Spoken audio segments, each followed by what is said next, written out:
छत्रपती शिवाजी महाराजांचा सुवर्णकाळ आणि आजचा महाराष्ट्र. महाराष्ट्र म्हणजे काय? महाराष्ट्र म्हणजे जिजाऊंच्या गळ्यातील माळ म्हणजे महाराष्ट्र. सईचं कुंकवानं भरलेलं कपाळ म्हणजे महाराष्ट्र. जगद्गुरू तुकोबारायांच्या अभंगातील टाळ म्हणजे महाराष्ट्र. कायम आठवणीतलं आभाळ म्हणजे महाराष्ट्र. कर्तृत्वाच्या सरीनं हिरवगार झालेलं रानमाळ म्हणजे महाराष्ट्र. आणि तुमचा आमचा प्राण म्हणजे महाराष्ट्र.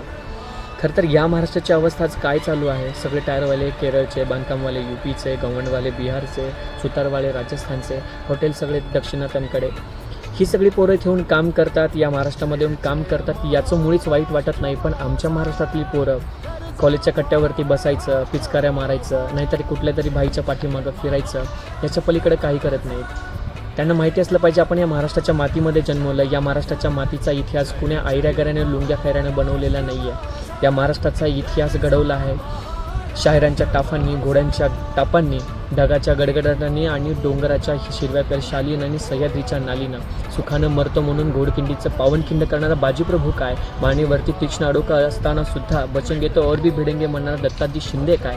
या महाराष्ट्राच्या मातीसाठी लढणारा तानाजी मालुसरे काय?